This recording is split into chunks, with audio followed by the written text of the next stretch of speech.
It's a new season and there's a whole new TARDIS control room. I quite like the wooden control room. It's much more distinctive than the white version, which is rather bland. And it's a shame that this is the only time the classic series tries to do something different with the set. It's not the most exciting of opening scenes though.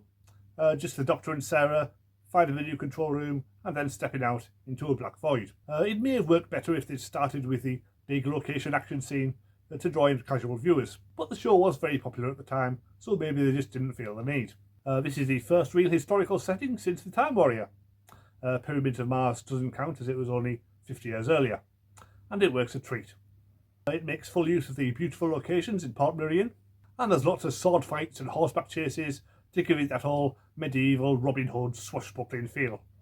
The indoor scenes have more of a Shakespearean feel, with much intrigue and courtly plotting to seize the throne. John Lorrimore is by far the standout in the guest cast, giving a fine performance as Count Federico, kind of like a cross between the Sheriff of Nottingham and Hamlet's Uncle Claudius. Sadly, he gets killed off in part 3, and the show goes a bit downhill from there. The science fiction element is probably the weakest part of the story. The idea of the Doctor accidentally bringing an alien to infect Earth's history is a solid one, but sadly his guilt is never really explored far enough. Plus the Mandragora helix is only represented on screen as a ball of light, and only speaks when possessing the body of the High Priest. It might have been more effective if it had had more of a physical presence. In fact, the cult as a whole seemed to be a pretty big threat even without the Mandragora helix, which makes you wonder if maybe the story might have worked better as just a pure historical.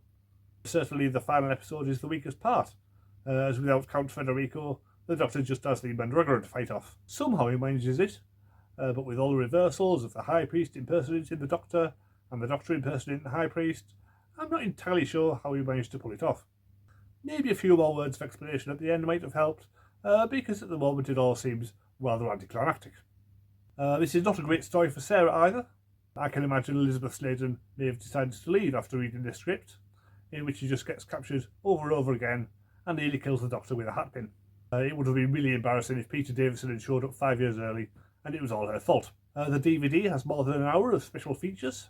There's the making of, which looks a lot better than usual, as they've brought the cast and crew to Port Meridian and they get interviewed in front of these scenic backdrops. There's a 20-minute feature on the evolution of the TARDIS over the years, going right up to the 9th Doctor's control room, but sadly missed out the 8th. Which is a shame, as I think his control room looked a bit like the one from this season, only bigger. There's also a woefully unfunny comedy sketch from Clayton Hickman and Gareth Roberts. I normally enjoy their contributions, but this one was just hopelessly self-indulgent and a total waste of money. Overall, it's a great looking story. Sadly, the ending lets it down a bit, but it's still a perfectly decent watch. 7.